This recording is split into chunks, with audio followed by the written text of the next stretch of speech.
Right. Are we live? We good? Yes. Thank you. Good morning, and thanks very much for tuning in and staying tuned here on Smooth 98.1. Love music, love life. I am Ayo Myro SA. Good morning. My name is Valentino Who. Thank you for joining us. It's time for Freshly Pressed 981. This is where we bring you detailed analysis of today's national news headline stories. Joining us this morning to analyze the stories, we have Wade Ahime. Morning, Wade. How are you today? Good morning, Ayo. Good morning, Valentine. Good morning, Lagos. I'm good. You're Good morning. you're you're Welcome. you're good. Solid. Okay, fantastic. This is how you can be a part of the conversation. We're streaming live on YouTube, so you can head onto our YouTube channel, search for Smooth 981 FM Lagos. You'd see that we're live. You can interact in the chat box. It's always very live there because not only do you interact with us, you interact with other listeners or viewers from around the world. Also, you can search for you can send in your message on our WhatsApp platform. WhatsApp is at this number 0809 444 0981. That's 0809 444 0981. Don't forget that straight afterwards, that at 8:10 a.m., we open the phone lines and take your thoughts during Lagos Talks 91. So this is just setting the foundation for that. That's true. Thank you, Ayo.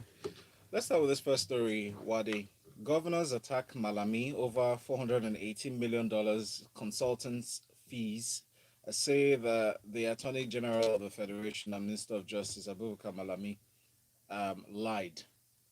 And it's a lengthy read, an interesting story there, saying that the umbrella body of governors of the 36 states are saying that Malami, he was so much in a hurry to pay these consultants that it reeks of personal interest against the interest of Nigerians that he's sworn to protect.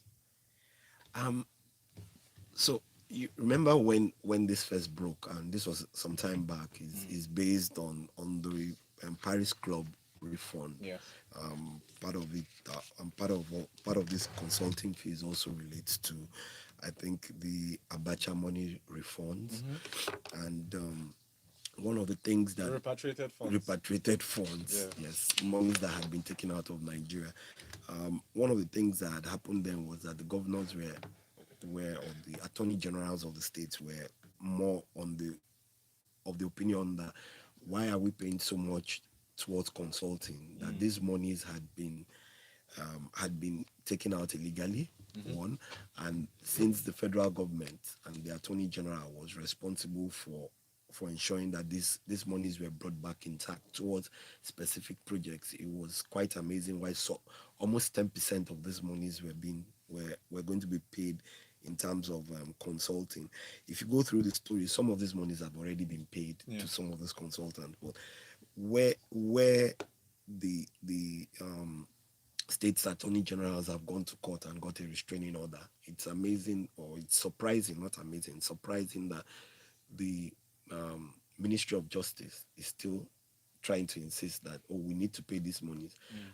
What my thoughts will be, and I'm not a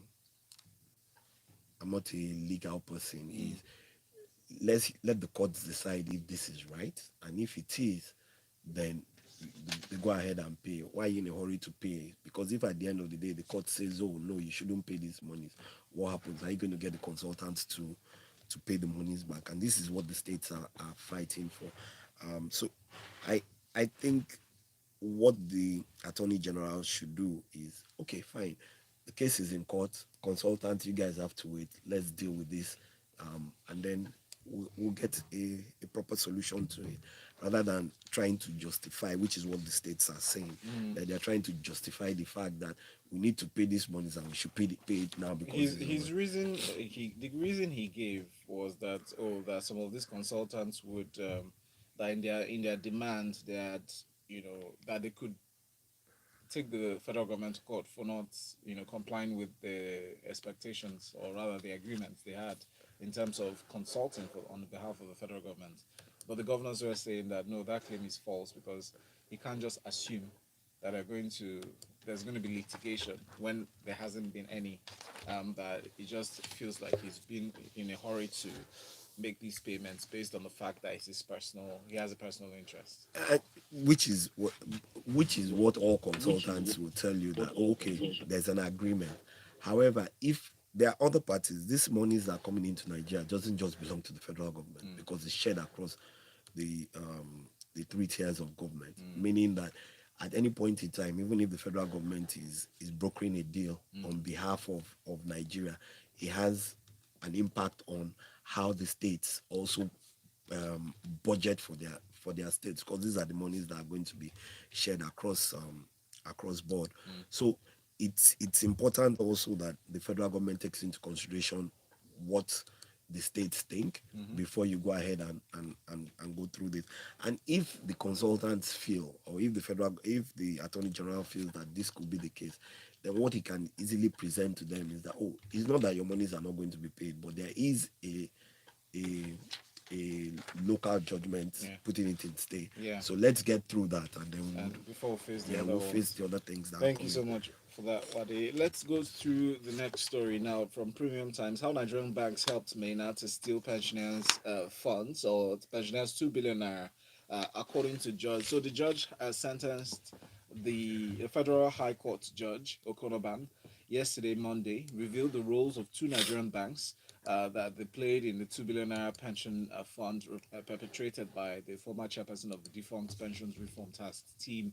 In his judgment, which you will get into, Wade, he gave a few details and expressed his angst at the former chairperson. He's saying that he was living lavishly in Dubai at the expense of the poor pensioners who were dying and impoverished over time. That given that his salary was not, I mean, could not have amounted to 2 billion naira in 36 years, salary that's just a little over 300,000 naira a month as a government worker, that there was no way, that he would have amassed that sum. That was, pure wickedness. But what I also find curious is his response in terms of the defendant saying that, oh, he's sorry. He was given a chance to speak. That I'm sorry for what I may have done. Do you consider that remorse? But piggybacking to the first instance in terms of the judgment and the details of it. Um, so I don't think that is enough remorse. But the first thing for me is, finally, um, we have a judgment on the Maynard case, which has been on. At a point in time, he had skipped bail. At a point in time, no one knew where he was. But the good thing about it is that when you when you listen when you listen to what the judge says, um, it's it's um, it's quite embarrassing to read the kind of statements he makes about Mina, about how him being wicked and inconsiderate of other human beings. And like Valentine, you mentioned that even if you accumulate his salaries, which was just over 300,000 for 35 years, you won't get that kind of money. Yeah. It just goes to show you the level of decadence within the system. Yeah. He's also blamed some of the two financial institutions, if you read the story, Yes. for aiding and abetting Mena As in being conduits yeah, of the transfers, of and those creation of transfer, fake creator of accounts. fake accounts and different things. And this also calls to question the CBN in terms of regulatory KYC expectations that they place on the banks. With this, I hope and I do think that the banks will, well, a lot of them have started changing the way they do their KYCs because of the implications that come out of it. But this is a huge warning to the financial institutions that if you don't check this kind of things, the economy of Nigeria would only continue to go in this direction. And not only that, the level of corruption will continue to increase, because if Okay. everybody has believes that the banks are going to be used as conduits, then Okay, so this is beyond just corruption, and this is just beyond financial misappropriation. Pensioners have died, and they've been dying, and not just because they're old, but because they don't have money to pay for medical bills or necessary things upkeep. These are if you'd say by based on somebody's action, somebody lost their lives, isn't considered manslaughter or even Well, if involuntary. involuntary. So would you say on the premises of these that in as much as the judge ordered for the return for him to return within 90 days or the sum 1 billion naira, his company to return 183 million, um, and then he's been sentenced to 8 years, do you think that's enough punitive measure, like Well, enough punishment for it the depends crimes on he what committed? the law says about sentencing. So it probably not be able to go beyond a particular one score. But returning the money, what happens to all the people who have lost their lives, all the people who have not received the benefits over time? But I think this should stand as a warning for others to I have a question to around the banks. I don't so think I do hear you in terms of I feel like you're giving them just a little tap on the wrist for Like what stop such it. yes such an indictment, saying that it almost seems as if the banks didn't know what was happening, they just didn't do their due diligence.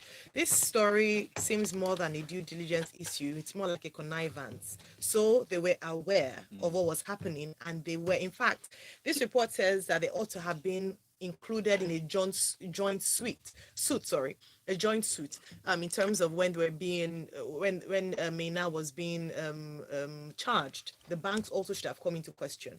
I'm saying this because we keep saying, oh, hope this is a deterrence, and we keep talking about the fact that there are no consequences. There really is nothing to deter banks. If it's just to mention them in a news article, for them to have bad press for a few weeks and then they can clean up their image again, it's going to discourage any other bank from doing and I this. agree with you, Ayo, and that's what the regulators, what actions are they going to take with this? Because KYC and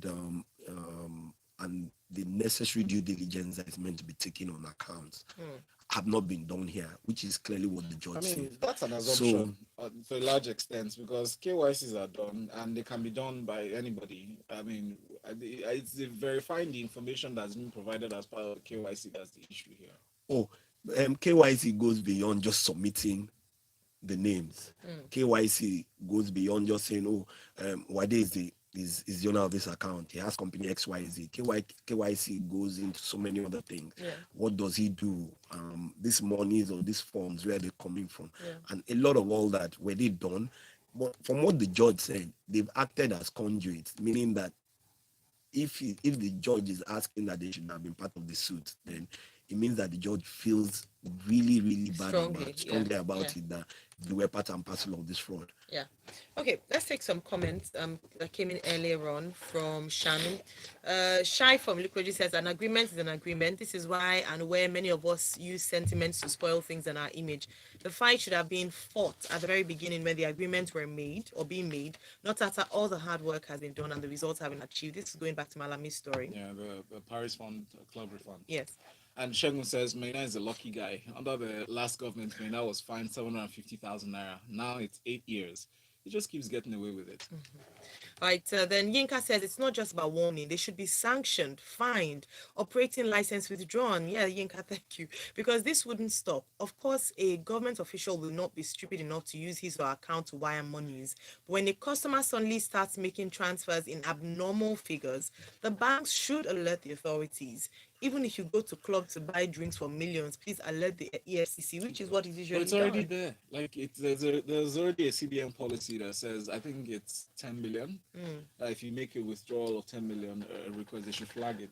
Not necessarily stop you from making a withdrawal, but alert the CBN to So someone that the was getting details. 300,000, Nobody 1 raised, million, yeah. then all of a sudden, There are a number of reports that should go. There's the NDLA, there's the EFCC for funds above a certain amount. Are they doing this? Yeah, I guess. Tayo says banks can't claim ignorance with their level of operation. CBN should equally check this matter to determine their complicity. Mena's son is still at large, by the way. Remember that Mena jumped bail twice. Yeah, Yes. yeah. I made them arrest his shorty. Exactly. Nigeria is shorty. And we have to remember, because the banks are actually mentioned. It's not as if they're anonymous, so we don't know the names of the banks. They're mentioned in this article. Yeah, So, check the details of the story from the Premium Times. How Nigerian banks helped Mena to steal pensioners 2 billion naira.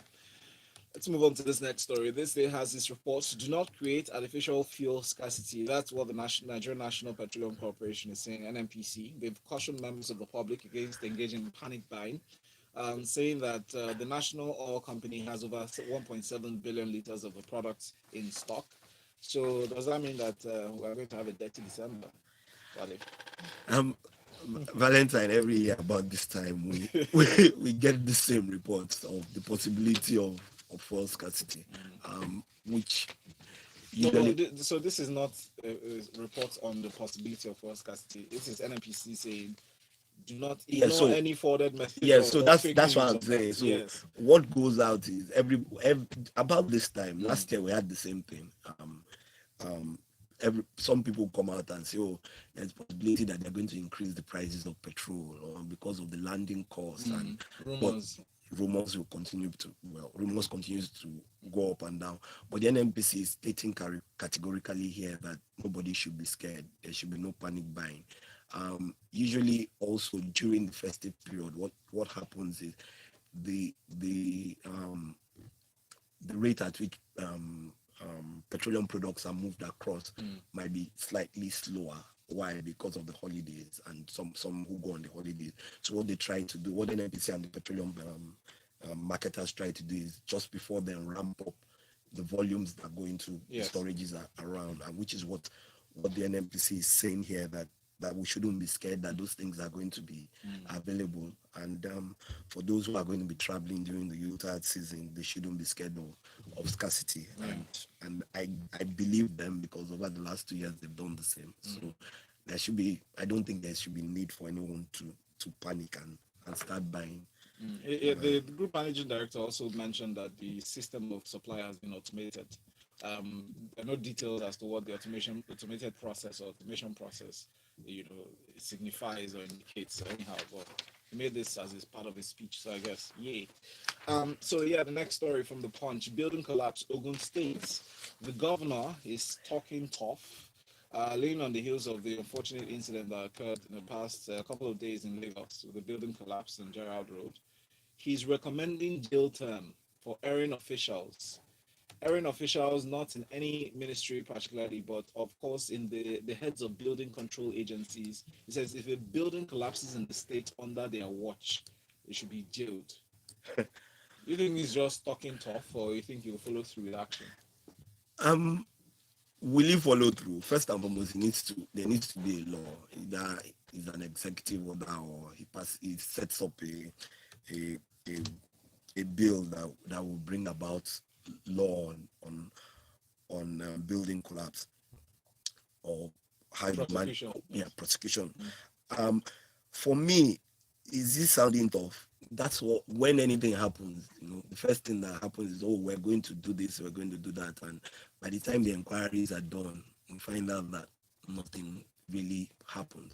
So first and foremost, is he going to tell the National Assembly to go through the current building laws and put in a proper law that is going to do Can that? this not be done at state assembly level? Does he have to go to No, the I'm sorry, not his state assembly, Oh, not yeah. his state assembly. Yeah. Sorry for that. Is he going to quickly do that? And are they going to fast track the process? That's one. Two, or he's just going to write another executive order that when he's done, the next person sweeps it under the table. But there are laws already. How are they being implemented? How are the safety laws being checked? Are they holding their agencies responsible? Which is one of the things he said, rather than just think about money. Are they being held responsible to ensure that when people come to make these complaints, they go check, they ensure that these things are done. And even check past approvals. Oh, yes. Do a clean up. Oh, yes. And I agree. Because in Lagos State, for instance, if you have a building, it's happened to me before. Yeah. Wanted to take down a building. They said you first go and bring a plan for you to talk about the building you're going to put on next. And before they even start to talk to you, if the building collapses, Lagos State will seize it. So first thing is, let's ensure that lives and properties are safe around there. Down the building, monitor it, and then subsequently we'll go on to the next phases. It's not about money. So if this is what he says, going to jail, I guess the state assembly should should work with him and do the Take it necessary forward. things. Thank you so much, Wadi. Samuel from Lekki says, CBN this, CBN that. Remind me who the CBN employees are. Some were former bank executives. True. Their policies benefit the banks, where they still own shares and or allegiance. Little wonder we can have a bank in that removes excessive charges. Interesting. Charles Ombuya says, talking about KYC, that's not your customer. I remember the personnel of a bank visiting my house to verify the address I stated as my place of residence about 13 years ago when I opened an account in the institution. How a lot has changed since then, as banks rarely conduct this level of due diligence these days. That's true. All Austin right. from Satellite Town says banks cannot transfer just little amounts of dollars for their genuine customers, but they can illegally transfer billions of dollars in collaboration with the needs of society. Yes. Sean is here, and this is Sean's statement. Sean says he is recommending jail term for the governor. Now, have you been to the Ado Odo Ota region of Ogun State recently? The roads are abysmal. Ijoko Road, Itele Road, Adalemo Road, Ijoroko Road, etc. All unusable, and the citizens there protesting recently. He should be ashamed.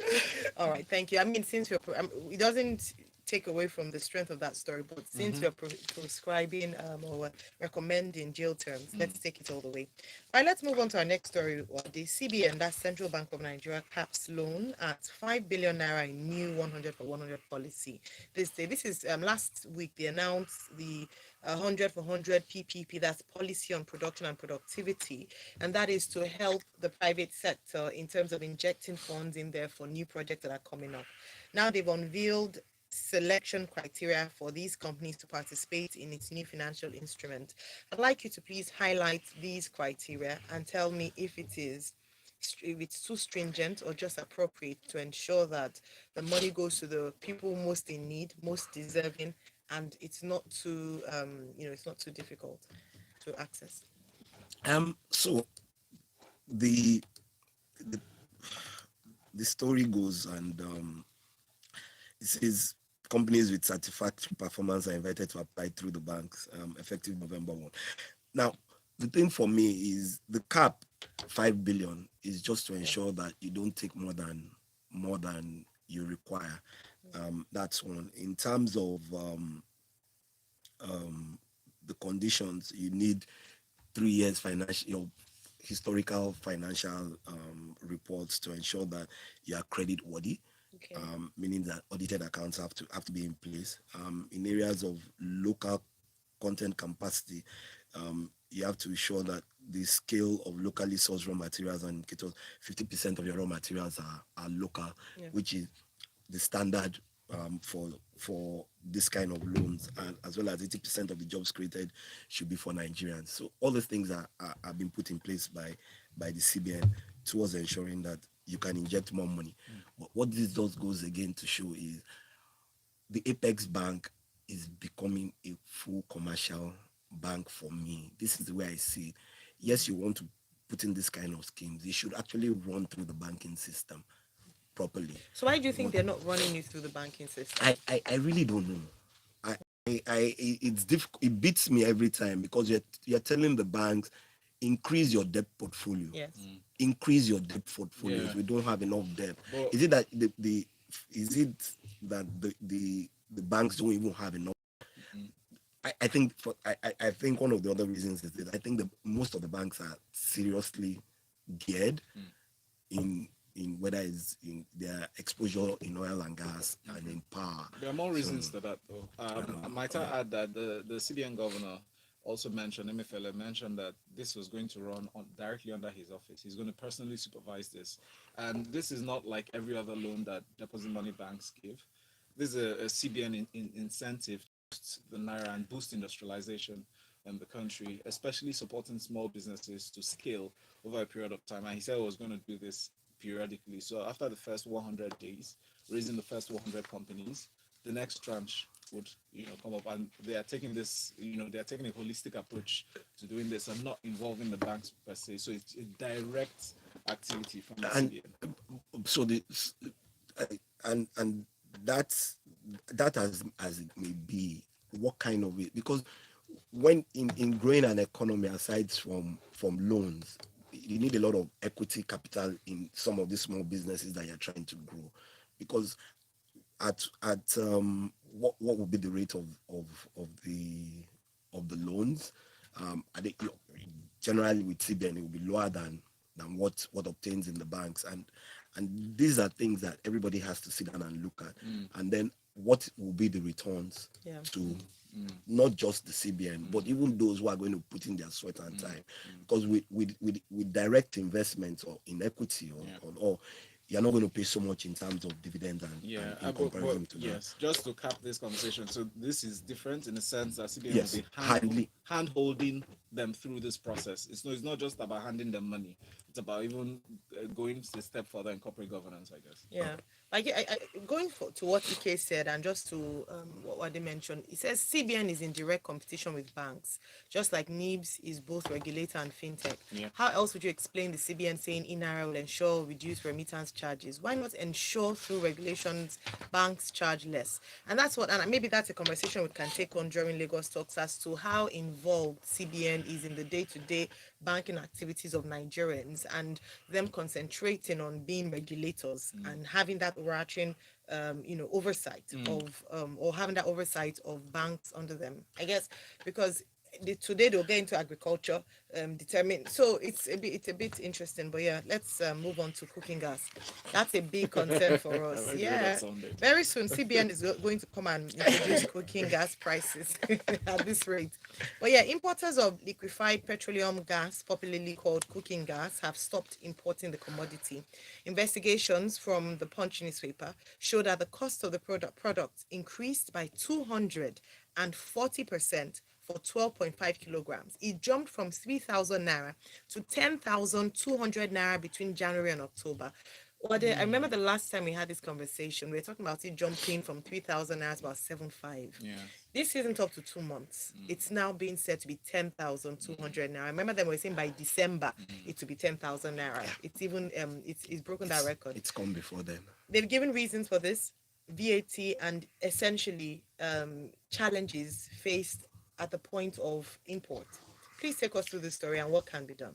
So a number of things: VAT, custom challenges, exchange rates. These three things are the cause of the rise in cooking gas over the last 6 months. What can be done? First and foremost, take away the VAT. That's a quick win. Quick win. But will it be done? I doubt it, because it was specifically brought back in because they felt that you could get additional revenues from there. That's one. Secondly, how do you address the local production? You cannot scale it up from the 35% that contributes to the market now. You can't. So if people can't import and you can't scale it up, it means that the prices of cooking gas, is still going to head upwards. Scarcity. So how do you address that?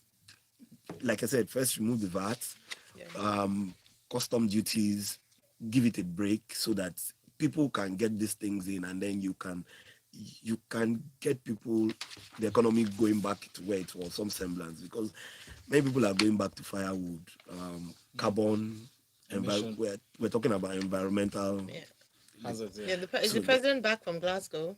For the climate change I hope he mentioned part of this. No, he did. Yeah. So he mentioned the cooking gas increase and the impact. No. That's what I was talking about. So there are a number of things. Can this be done before Christmas? Because what did they mean? He said we're going to be green by 2060. Yeah.